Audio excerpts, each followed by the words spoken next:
नमस्कार। आज हम बात करने वाले हैं भारत के लीगल सिस्टम में हुए एक बहुत ही जरूरी बदलाव के बारे में।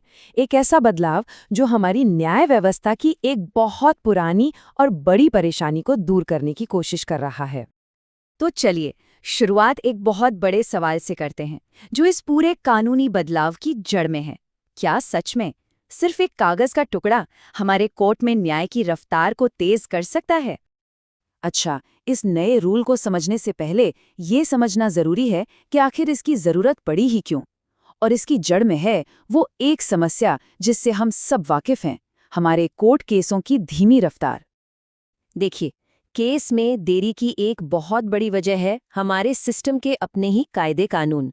जरा सोचिए, एक मैजिस्ट्रेट को बस ये बताने के लिए कोर्ट में आना पड़ता है कि हाँ, इस रिपोर्ट पर दस्तखत मैंने ही किए हैं।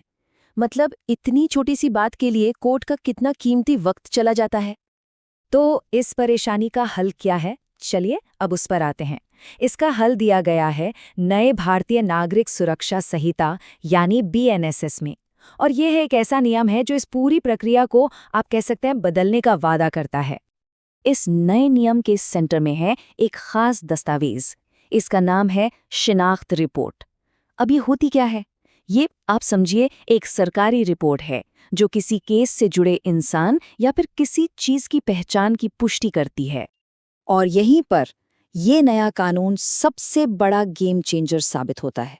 ये कहता है कि इस रिपोर्ट को डायरेक्ट सबूत की तरह इस्तेमाल किया जा सकता है। और सबसे बड़ी बात, जिस मैजिस्ट्रेट ने इसे बनाया है उसे गवाही देने के लिए कोर्ट में बुलाने की कोई जरूरत नहीं है। ये वाकई में एक बहुत बड़ा बदलाव है। तो अब सवाल उठता है कि ये काम कैसे करेगा, प्रैक्टिकली होगा क्या? इस प्रोसेस को बहुत ही सीधा और आसान बनाया गया है ताकि मेन मकसद यानी वक्त बचाना पूरा हो सके। प्रोसेस बहुत सिंपल है, सिर्फ 2 स्टेप्स का। स्टेप 1, मजिस्ट्रेट अपनी रिपोर्ट पूरी करके कोर्ट में जमा करता है।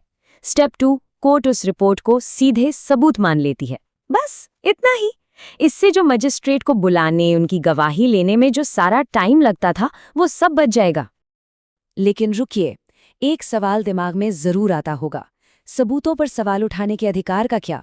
कहीं ऐसा तो नहीं कि रफ्तार बढ़ाने के चक्कर में इंसाफ से ही समझौता हो रहा है? नहीं, ऐसा बिल्कुल नहीं है। इस नए नियम में कुछ बहुत जरूरी सेफगार्ड्स यानी सुरक्षा उपाय भी रखे गए हैं। देखिए, यहाँ एक बहुत अच्छा बैलेंस बनाने की कोशिश की गई है। मतलब डिफ़ॉल्ट रूप से यानी आमतौर पर तो प्रोसेस तेज ही रहेगा, रिपोर्ट सीधे इस्तेमाल हो जाएगी।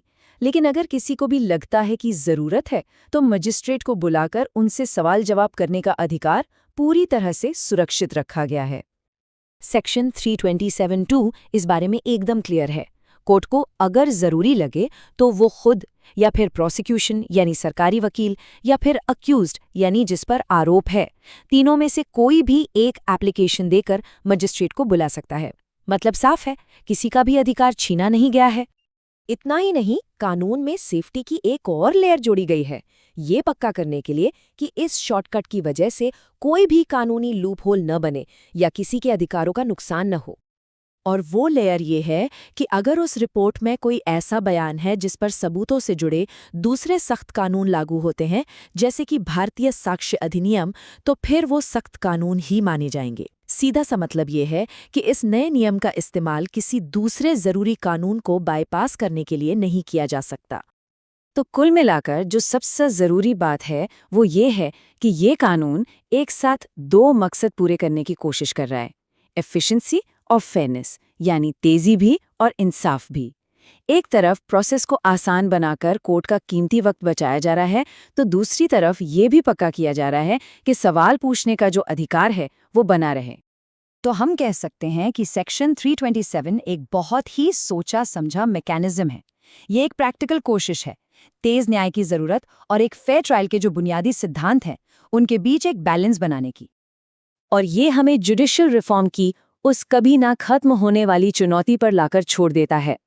सवाल ये है कि जब भी हम न्याय की रफ्तार बढ़ाने की कोशिश करते हैं तो ये कैसे सुनिश्चित करें कि इस दौड़ में इंसाफ के जो असल सिद्धांत हैं वो कहीं पीछे ना छूट जाएं।